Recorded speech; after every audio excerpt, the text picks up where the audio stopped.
round of applause for Pumzile Mlambo Nuka.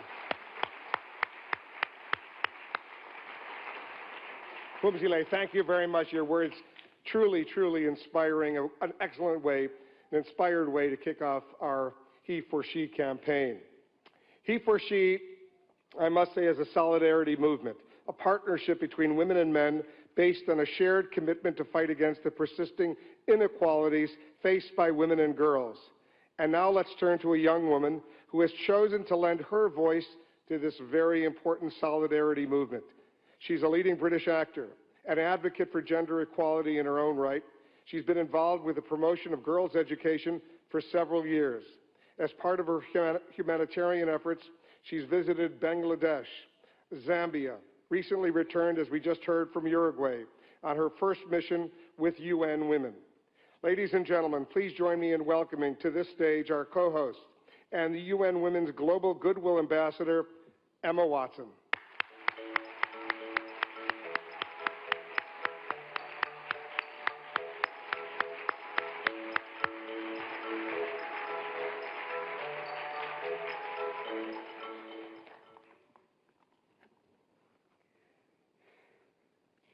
Your Excellencies, UN Secretary General, President of the General Assembly, Executive Director of UN Women, and distinguished guests.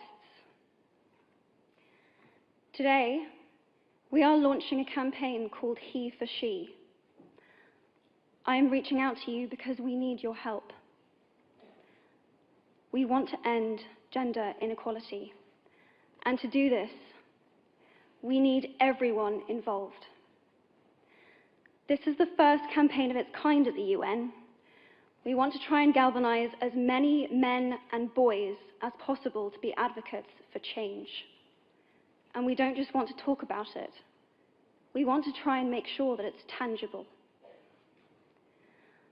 I was appointed as Goodwill Ambassador for UN Women 6 months ago. And the more I've spoken about feminism, the more I have realized that fighting for women's rights has too often become synonymous with man-hating.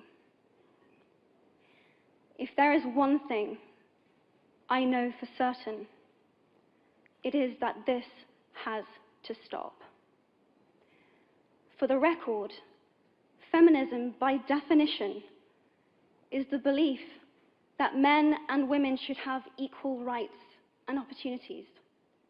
It is the theory of the political, economic, and social equality of the sexes. I started questioning gender-based assumptions a long time ago. When I was 8, I was confused being called bossy because I wanted to direct the plays that we would put on for our parents, but the boys were not. When at 14, I started to be sexualized by certain elements of the media. When at 15, my girlfriends started dropping out of their beloved sports teams because they didn't want to appear muscly. When at 18, my male friends were unable to express their feelings. I decided that I was a feminist, and this seemed uncomplicated to me. But my recent research has shown me that feminism has become an unpopular word. Women are choosing not to identify as feminist. Apparently, I am among the ranks of women whose expressions are seen as too strong, too aggressive, isolating, and anti-men, unattractive even. Why has the word become such an uncomfortable one? I am from Britain, and I think it is right that I am paid the same as my male counterparts. I think it is right that I should be able to make decisions about my own body. I think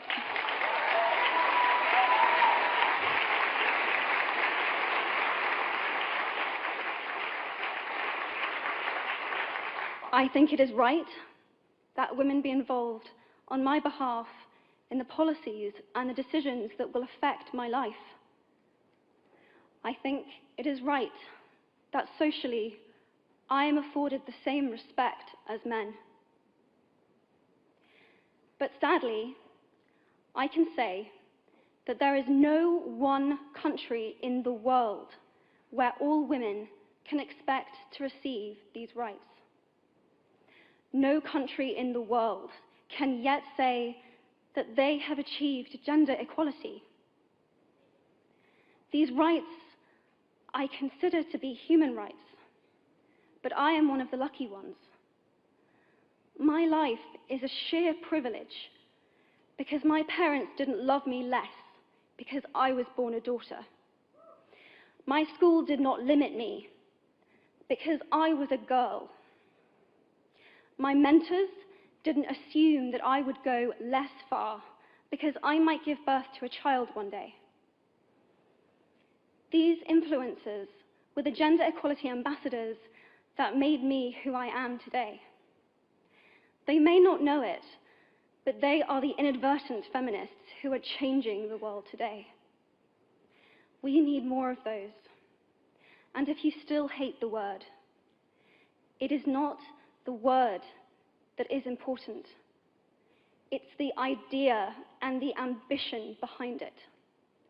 Because not all women have received the same rights that I have. In fact, statistically, very few have been. In 1997, Hillary Clinton made a famous speech in Beijing about women's rights. Sadly, many of the things that she wanted to change are still true today. But what stood out for me the most was that less than 30% of the audience were male. How can we affect change in the world when only half of it is invited or feel welcome to participate in the conversation? Men, I would like to take this opportunity to extend your formal invitation.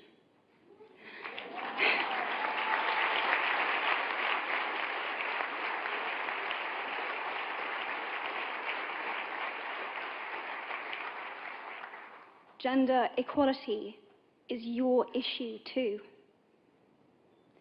Because to date, I've seen my father's role as a parent being valued less by society, despite my needing his presence as a child as much as my mother's. I've seen young men suffering from mental illness, unable to ask for help, for fear it would make them less of a man or less of a man. In fact, in the UK, suicide is the biggest killer of men between 20 to 49, eclipsing road accidents, cancer, and coronary heart disease. I've seen men made fragile and insecure by a distorted sense of what constitutes male success. Men don't have the benefits of equality either. We don't often talk about men being imprisoned by gender stereotypes, but I can see that they are, and that when they are free, things will change for women as a natural consequence. If men don't have to be aggressive in order to be accepted, women won't feel compelled to be submissive. If men don't have to control, women won't have to be controlled. Both men and women should feel free to be sensitive. Both men and women should feel free to be strong. It is time that we all perceive gender on a spectrum instead of two sets of opposing ideals.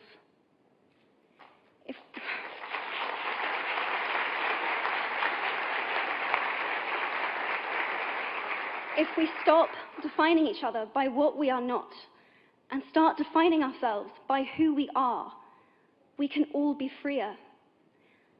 And this is what HeForShe is about. It's about freedom. I want men to take up this mantle so that their daughters, sisters, and mothers can be free from prejudice, but also so that their sons have permission to be vulnerable and human too. Reclaim those parts of themselves they abandoned, and in doing so, be a more true and complete version of themselves. You might be thinking, who is this Harry Potter girl? And what is she doing speaking at the UN? And it's a really good question. I've been asking myself the same thing. All I know is that I care about this problem, and I want to make it better. And having seen what I've seen, and given the chance, I feel it is my responsibility to say something. Statesman Edmund Burke said, "All that is needed for the forces of evil to triumph is for good men and women to do nothing." In my nervousness for this speech, and in my moments of doubt, I've told myself firmly, if not me, who? If not now, when? If you have similar doubts when opportunities are presented to you, I hope that those words will be helpful. Because the reality is that if we do nothing, it will take 75 years, or for me to be nearly 100, before women can expect to be paid the same as men for the same work. 15.5 million girls will be married in the next 16 years as children. And at current rates, it won't be until 2086 before all rural African girls can have a secondary education. If you believe in equality, you might be one of those inadvertent feminists that I spoke of earlier. And for this, I applaud you.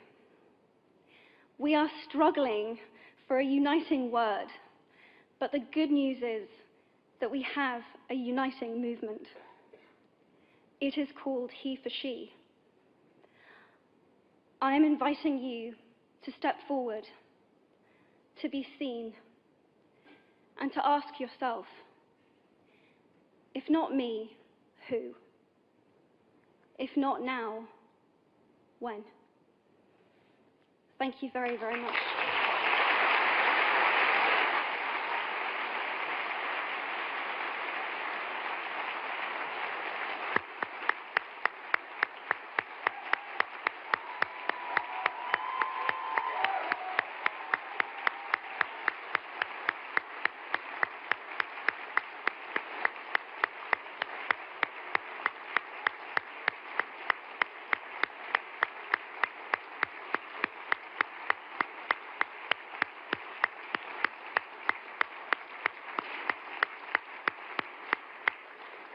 What a beautiful, beautiful speech.